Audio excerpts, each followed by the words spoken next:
Shalom. Puji Tuhan, petang ini kita boleh melanjutkan PA kita. Dan kali ini kita sudah sampai pada bagian kedua dari Yesaya pasal 28. Nah, bagian kedua ini saya beri judul Batu Penjuru di Sion dan perumpamaan tentang petani. Ya, memang kita tidak menduga bahwa di dalam perjanjian lama, khususnya dalam kitab nubuat, ternyata ada perumpamaan. Dan itu akan menjadi satu hal yang menarik untuk kita teliti bersama-sama.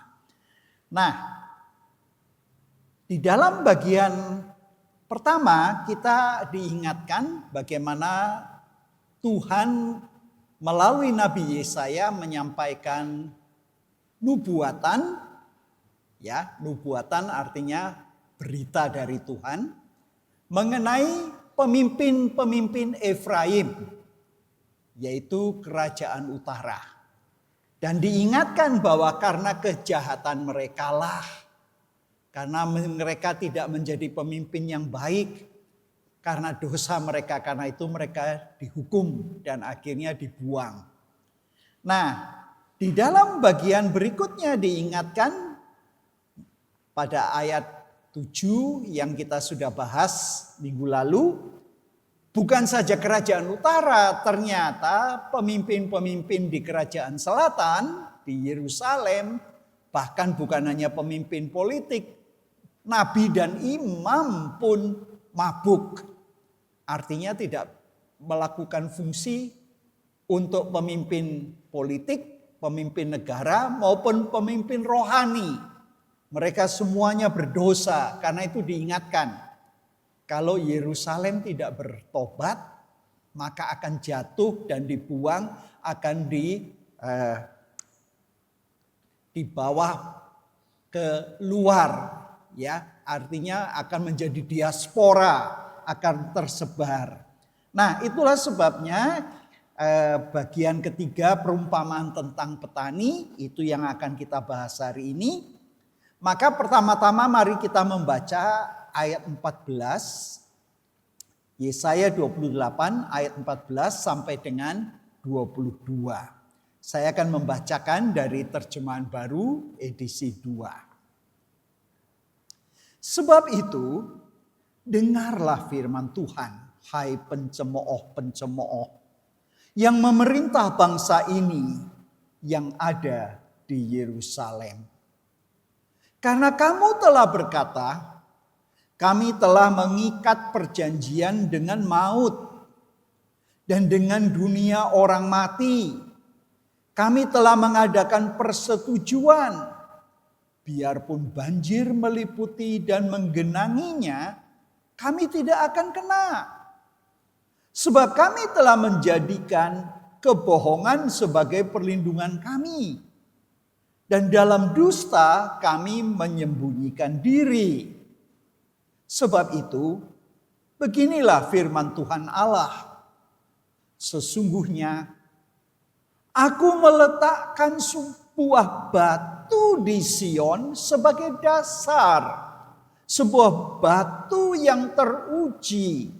Batu penjuru yang berharga. Suatu dasar yang teguh. Siapa saling percaya tidak akan gelisah. Aku akan membuat keadilan menjadi tali pengukur. Dan kebenaran menjadi tali sipat. Hujan batu akan menyapu bersih perlindungan palsu. Dan air akan menghanyutkan persembunyianmu. Perjanjianmu dengan maut itu akan ditiadakan. Dan persetujuanmu dengan dunia orang mati itu tidak akan berlaku. Apabila banjir meliputi dan menggenangi, kamu akan habis dilanda olehnya. Setiap kali ia datang, ia akan menyeret kamu. Sebab pagi demi pagi ia akan datang Dan pada waktu siang dan pada waktu malam, sungguh mengerikan sekali jika mengerti firman yang didengar itu. Sebab tempat tidur akan kurang panjang untuk membaringkan diri, dan selimut kurang lebar untuk menyelubungi diri. Sebab Tuhan akan bangkit seperti di gunung Perasim. Ia akan mengamuk seperti di lembah dekat Gibeon untuk melakukan perbuatannya yang ganjil itu, dan untuk mengerjakan pekerjaannya yang ajaib itu. Oleh sebab itu, janganlah kamu mencemooh, supaya tali belenggumu tidur semakin keras. Sebab ku dengar tentang kebinasaan yang sudah pasti, yang datang dari Tuhan Allah semesta alam atas seluruh negeri itu. Berbahagialah orang yang mendengar firman Allah, menyimpan dan melaksanakannya. Nah, ibu bapak, saudara-saudari, ini adalah respons setelah nubuatan disampaikan pada kerajaan utara dan sekarang kepada kerajaan selatan. Kerajaan selatan diingatkan, kalau engkau enggak bertobat seperti yang utara, selatan pun akan dibuang. Nah, di sini diingatkan bagaimana pemimpin-pemimpin baik politik maupun rohani justru dikatakan tadi pada bagian pertama yang kita baca ayat 14, mereka itu disebut pencemooh. Bahkan menariknya di ayat 15 dikatakan mengikat perjanjian dengan maut. Apa maksudnya itu?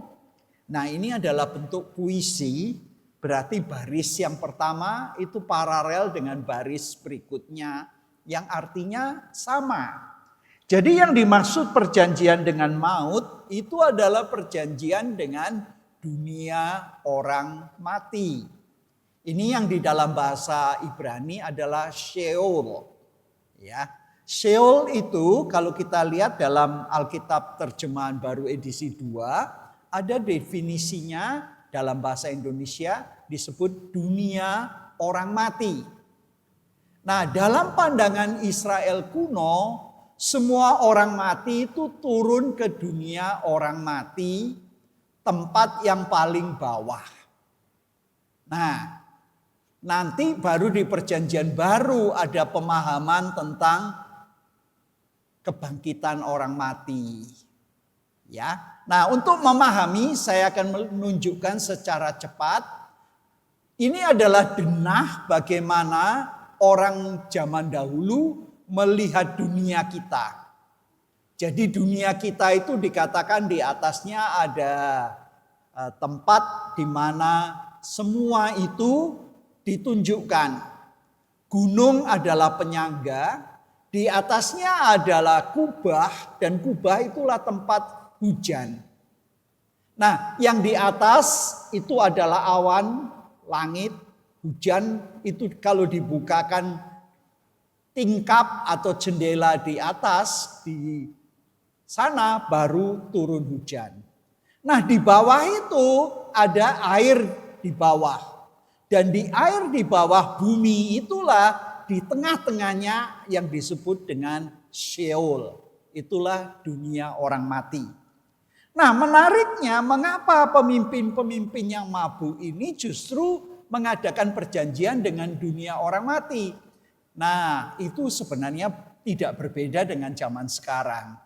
Orang yang tidak mengenal Tuhan masih mencari dunia orang mati karena dipikir orang mati itu bisa mendatangkan perlindungan.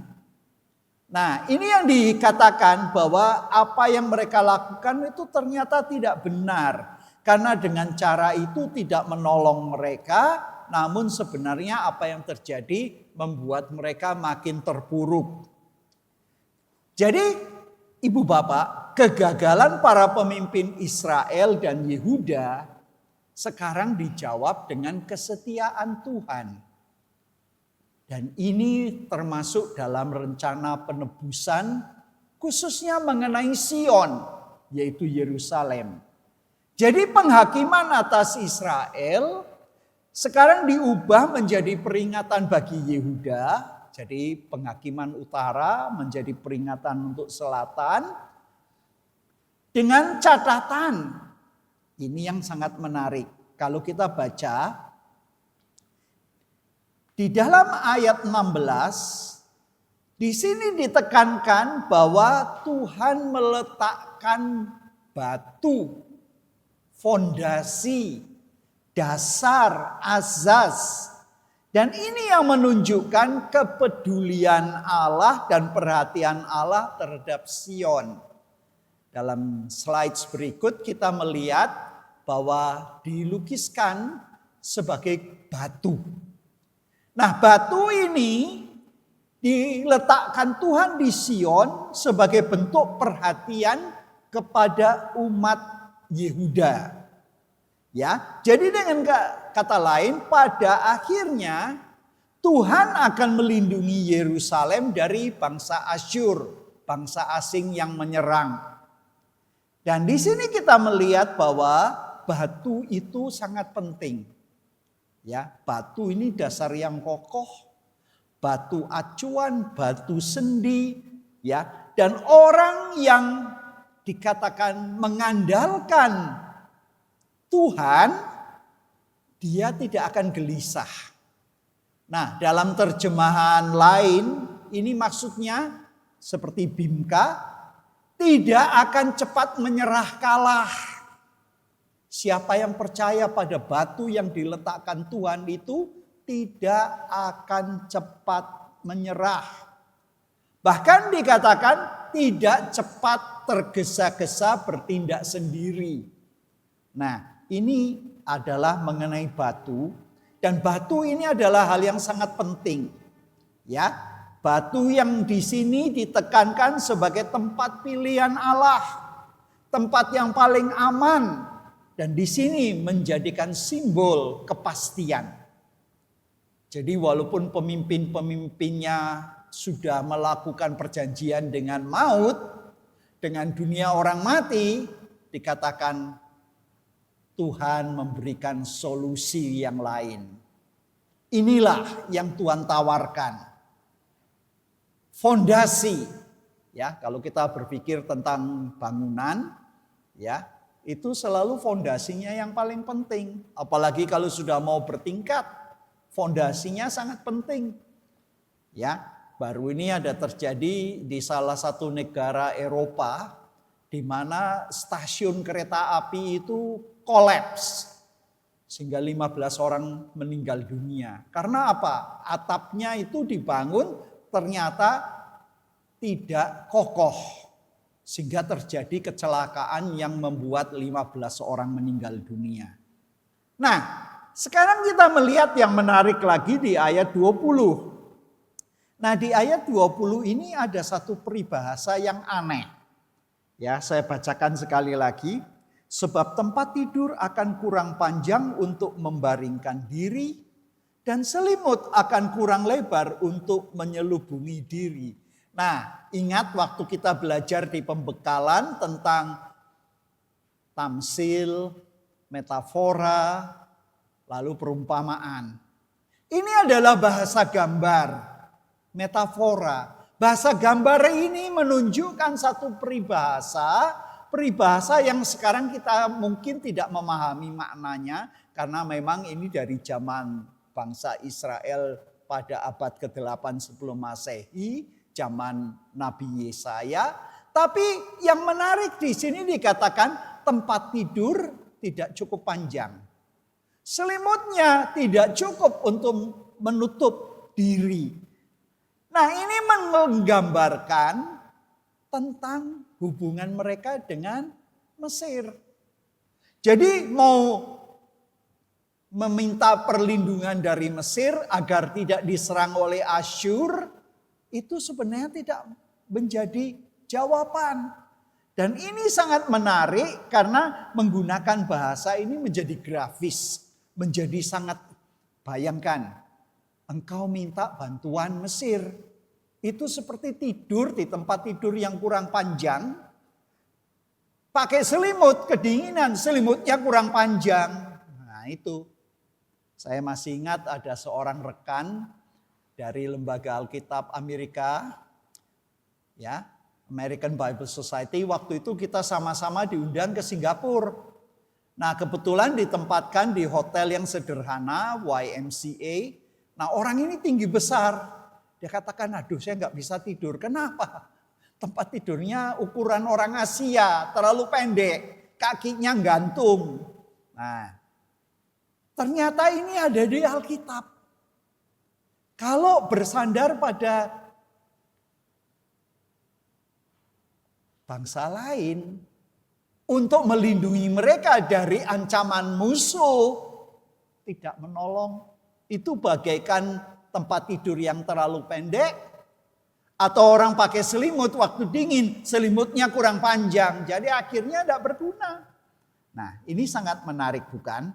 Nah kalau kita melanjutkan lagi, di sini kita melihat bahwa bangsa Mesir, persekutuan dengan bangsa Mesir tidak dapat memuaskan, sama seperti tidurnya kependekan, selimutnya kekecilan.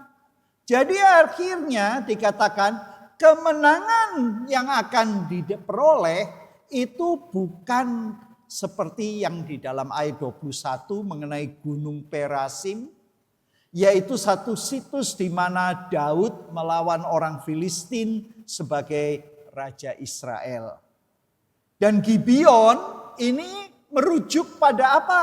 Mukjizat pada waktu Yosua menghentikan matahari.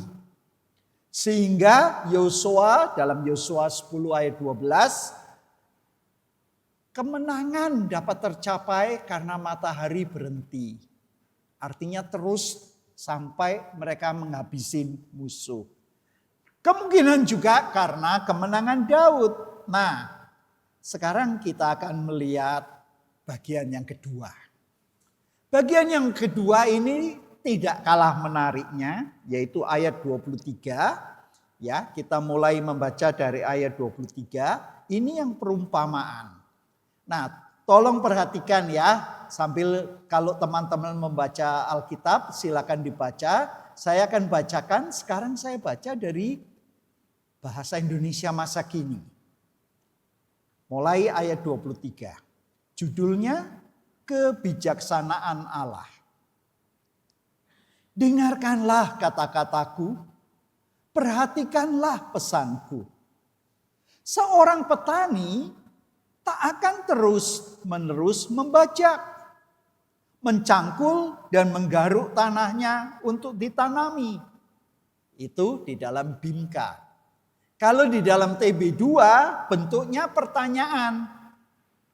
Ya, pertanyaannya itu pertanyaan retoris. Setiap harikah orang membajak dan mencangkul dan menyisir tanahnya untuk menabur? Nah, pertanyaannya seperti itu kalau di dalam Bimka, ya, kalau tanahnya itu sudah siap, ia menaburkan benih, misalnya jintan hitam dan jintan putih. Ia menanam 2 macam gandum berderet-deret dan di pinggirnya tanaman lain. Ia tahu cara mengerjakannya sebab sudah diajari Allahnya. Ia tidak memakai eretan pengirik untuk mengirik jintan hitam atau roda gerobak untuk menggiling jintan putih. Untuk itu dipakainya galah yang ringan. Waktu mengirik gandum, ia tidak memukulnya terus-menerus sampai hancur. Tidak. Ia tahu cara mengirik yang tepat dengan mengendarai gerobak di atasnya tanpa menghancurkan biji-biji gandum itu. Kebijaksanaan itu datangnya dari Tuhan yang Maha Kuasa. Semua rencana Tuhan bijaksana dan selalu berhasil. Memang tidak pernah kita dengar ya.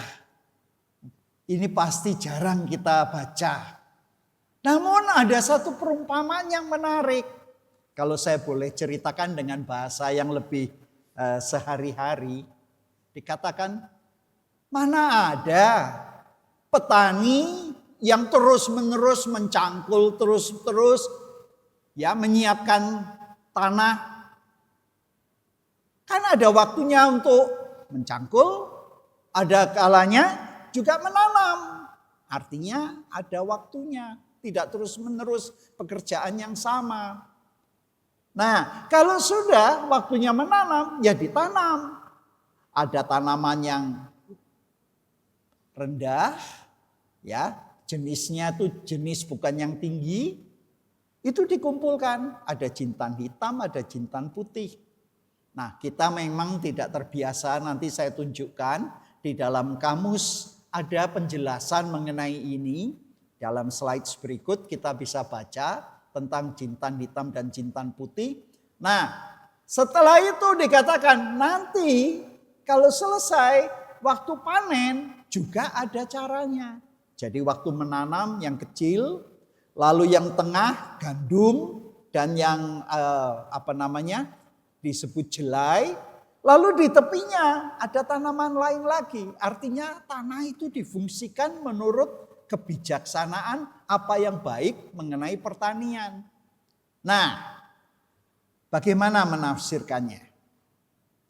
Kalau kita ingat dalam buku yang pernah Ibu Bapak baca, mengenal Alkitab Anda, ini ada pedoman bagaimana menafsir perumpamaan Tuhan Yesus. Walaupun ini perjanjian lama, namun pedomannya masih sama. Ya, silakan dilihat. Pedomannya itu dengan bertanya 4 hal. Dalam slide berikut kita melihat ya halamannya, halaman 128, apa saja itemsnya. Mencari inti perumpamaan selalu bertanya apakah ada keadaan atau peristiwanya. Jadi apa yang membuat? Nah, di sini kita tahu peristiwanya adalah Nabi Yesaya sedang bernubuat memberikan contoh Efraim yang di utara, sekarang Yehuda, Yerusalem yang di selatan. Lalu yang kedua, kita tahu kepada siapa disampaikan. Nah, kita tahu juga ini sekarang ditujukan kepada kerajaan selatan. Ya. Yang ketiga, pertanyaan ketiga adalah mengapa menggunakan perumpamaan itu? Nah, ini yang harus dijawab. Lalu setelah itu apa pesannya? Kalau sudah tahu pesannya baru kita bisa memahami dan menerapkannya. Nah, mari kita sekarang melihat satu demi satu. Ya, seperti saya katakan, slide berikut kita diingatkan bagaimana menggunakan analisis dengan segitiga terbalik. Di mana gambarnya petani. Pokok siapakah? Apa perbandingannya? Lalu cara petani ya mencangkul, menanam. Lalu waktu panen ada tekniknya, tidak semua digunakan alat yang sama. Ada cara, karena panen untuk jintan berbeda dengan gandum. Nah, ya, gambar-gambar yang saya tunjukkan ini untuk memudahkan kita, karena sebetulnya perumpamaan itu adalah satu gambar. Gambar yang panjang memberikan kita pelajaran sehingga hal-hal rohani yang dalam dapat dimengerti dengan menggunakan ilustrasi dari hidup sehari-hari. Ya. Nah, di sini kita melihat cara petani yang baik itu memanfaatkan tanah menurut aturan yang sudah dipelajari. Ya, baik dulu itu belajar dari orang tua atau kalau sekarang dari Fakultas Pertanian, bagaimana memanfaatkan sehingga semua tanah itu diatur dengan baik, ada letaknya masing-masing. Dan bukan itu saja, setelah panen ada caranya juga. Nah, di sini sekarang saya ingin menunjukkan bagaimana bagusnya perumpamaan ini untuk menjelaskan apa yang mau disampaikan. Ya. Jadi seruan Nabi menyampaikan pesan, kalau tadi dengan berbagai cara, dengan berbagai gambar, sekarang diberikan perumpamaan untuk merangkum semua sehingga mudah diingat oleh pendengarnya. Nah, slide berikut menunjukkan kepada kita ini adalah alat pengiring. Ini dari Alkitab Bimka. Saya foto dari Alkitab Bahasa Indonesia masa kini. Silakan digunakan itu karena itu sangat menolong. Nah, apa yang kita bisa lihat? Jadi tadi dimulai di ayat 24 sampai dengan 26. Kalau di dalam terjemahan baru 2 ada pertanyaan retoris. Pertanyaan retoris itu bahasa Indonesianya kalimat tanya tak bertanya. Jadi sebetulnya ditanya tapi maksudnya tidak bertanya. Hanya untuk gaya bahasa yang membuat penekanan. Jadi pertanyaannya tadi, setiap harikah orang membajak, mencangkul dan menyisir tanahnya untuk menabur? Jawabnya tentu tidak. Ada saatnya membajak, ada saatnya mencangkul, ada saatnya menyisir tanah, digaruk. Tapi setelah itu berhenti lalu pindah ke proses berikutnya, yaitu menanam. Nah, kalau kita menanam dikatakan setelah diratakan ditanam, ada jintan. Nah, ini slide berikut. Ini saya ambil dari Alkitab edisi studi bahasa Malaysia. Karena kita tidak terlalu biasa dengan tanaman-tanaman Palestina. Nah, di sini dijelaskan jintan hitam itu yang bagaimana, jintan putih itu bagaimana. Ini sebenarnya tanaman-tanaman yang istilahnya ya semacam yang menjadi bumbu, ya, tanaman bumbu. Nah, itu dipisahkan dari tanaman gandum dan dipisahkan dari sorghum, dari jelai, ya. Nah, kita lihat dalam slide berikut. Ini dari Alkitab edisi studi. Saya ambilkan dari Alkitab edisi studi, di mana penjelasan ini diterangkan dan bagaimana kita memahaminya. Nah, apa yang sekarang kita lihat? Jadi dengan kata lain ada urutannya. Nah, apa hubungannya dengan nubuatan tentang penghukuman? Apa? Tadi kita masih ingat bahwa Tuhan mengatakan walaupun pemimpin-pemimpin Yehuda mirip seperti pemimpin utara, maka mereka akan dihukum. Namun Tuhan memberikan secercah harapan. Ada fondasi di Sion yang diletakkan oleh Tuhan, maka orang yang percaya kepada Tuhan dan bersandar dan berlandaskan fondasi itu tidak akan gelisah. Mereka tidak akan menggunakan kekuatan sendiri, tidak tergesa-gesa mengambil kekuatan rencana sendiri, misalkan mencari bantuan dari Mesir dan sebagainya. Namun mereka akan menunggu dan mengharap pada jawaban dari Tuhan.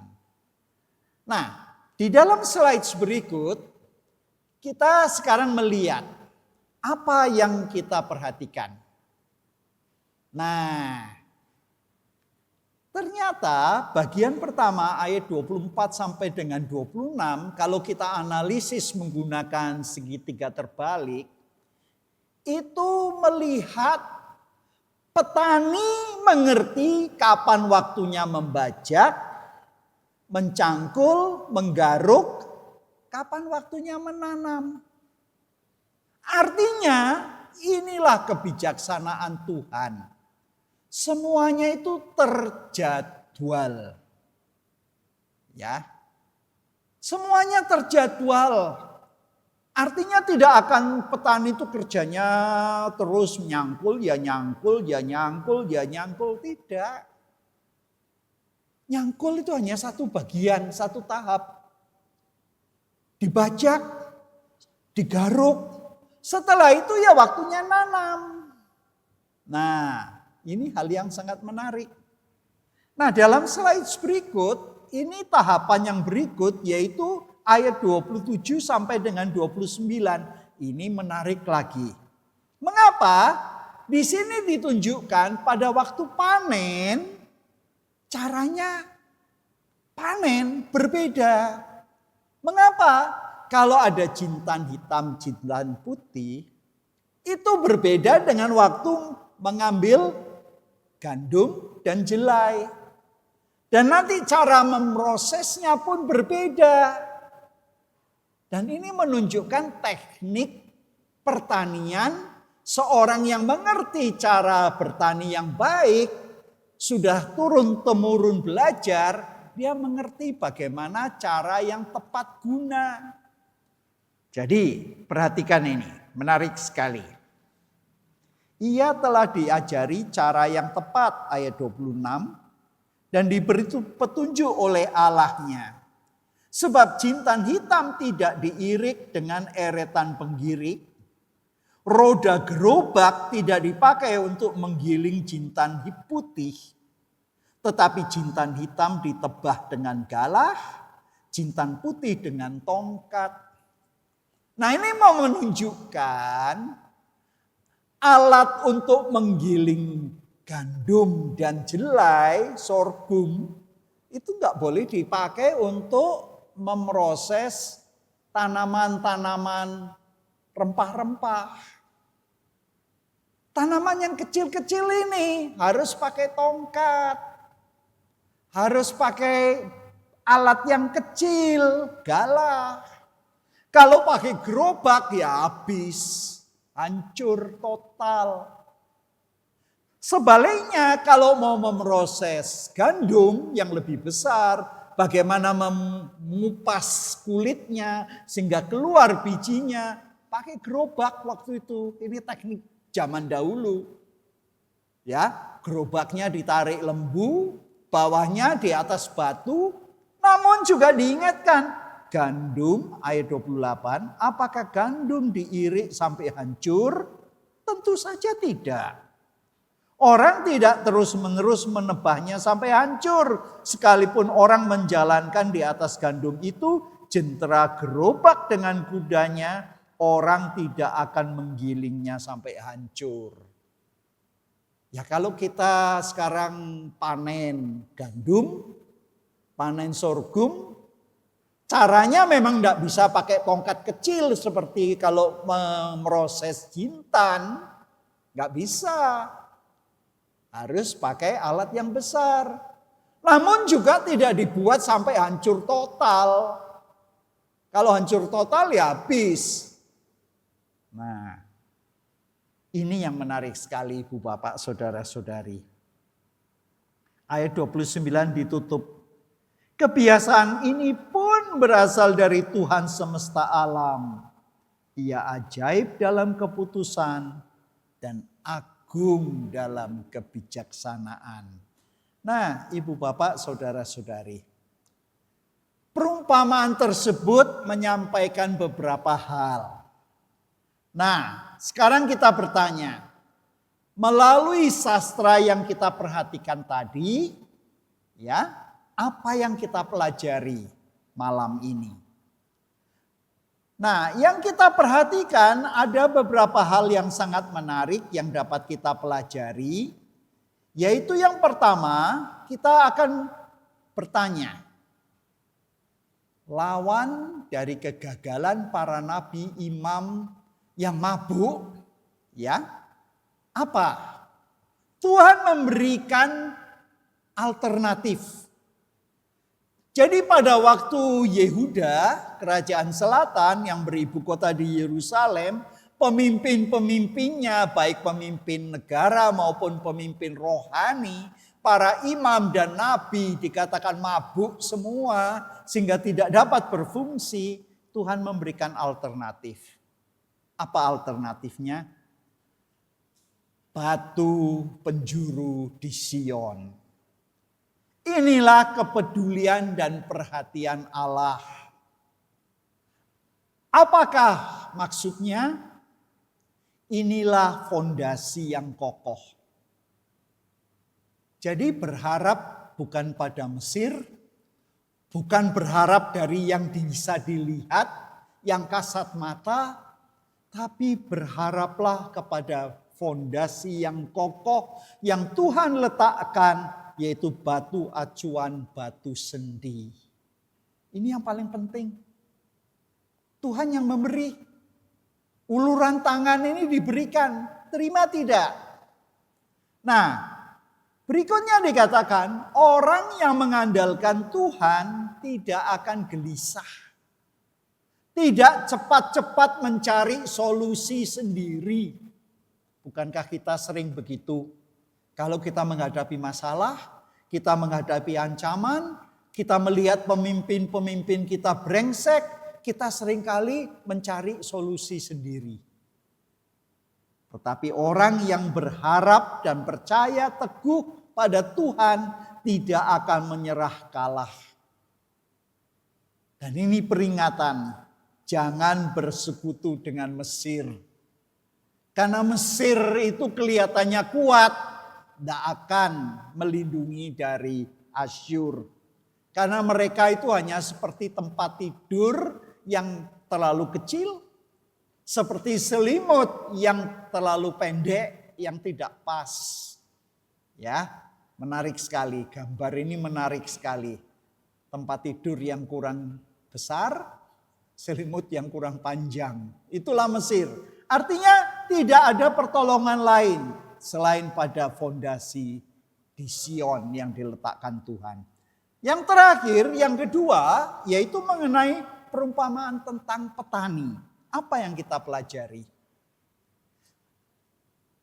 Petani belajar bertani. Mendapatkan hikmat bagaimana mengetahui waktu. Ya, petani di Indonesia pun tahu. Kalau kemarau itu waktunya mencangkul atau waktunya menanam atau waktunya mengairi. Ini mereka sudah belajar. Dan Tuhan mengatakan petani belajar semua itu dari Allah.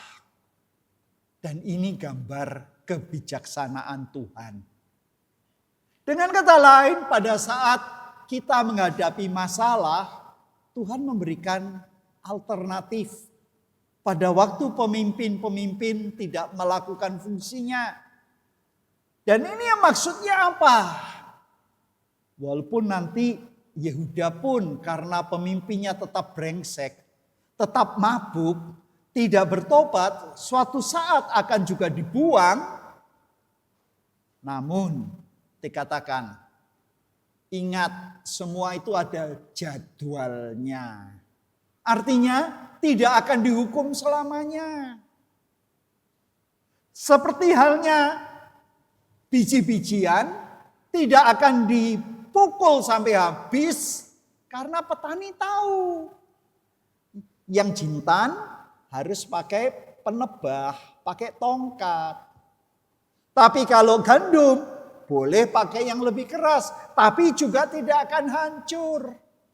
Artinya kalau kita menanggung hukuman karena dosa kita, Tuhan tahu kekuatan kita. Tuhan tahu kapan harus berhenti. Tuhan pun tahu kapan kita diberikan satu pelajaran. Itu tidak untuk membuat kita mati. Tidak untuk membuat kita sekarat. Tidak. Kalau kita sekarang merasa, kok sakitnya gak habis-habis ya. Kok ekonominya sulit terus. Ingat kebijaksanaan Tuhan. Tuhan itu bagaikan petani. Petani yang bijaksana mengerti kapan waktunya dicangkul, kapan waktunya digaruk, kapan waktunya ditanami. Andai kata tanah itu dapat berteriak, dia akan bertanya, kapan aku nggak dipukulin terus? Tanah nggak perlu protes. Karena petani tidak akan cangkul-cangkul terus. Ada kalanya dia berhenti, lalu diberi kesempatan menanam. Tanahnya memberikan kesempatan bekerja tanpa merasa sakit lagi. Begitu juga dengan hasilnya. Hasilnya juga diperlakukan dengan teknik yang tepat guna. Tidak akan dibuat sampai hancur. Kalau hancur ya petaninya yang rugi. Kalau gandumnya semua dihancurkan jadi bubur, ya tidak bisa dijual. Nah, ini mengingatkan pada kita bahwa apapun yang berlaku, kalau umatnya kena hukuman, Tuhan tahu jadwal yang tepat. Dan Tuhan juga tahu kapan menghukum sesuai dengan kekuatan kita. Tidak akan dibuat kita mati.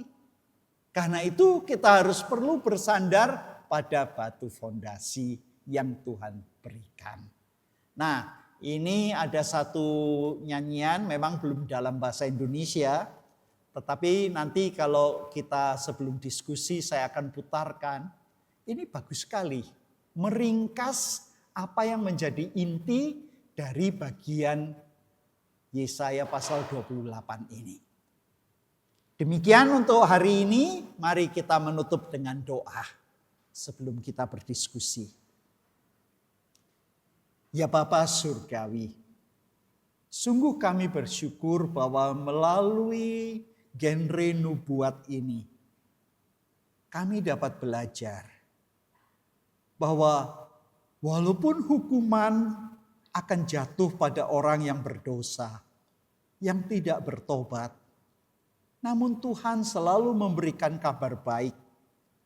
Ada secercah harapan bagi mereka yang mau bersandar dan percaya kepada Tuhan.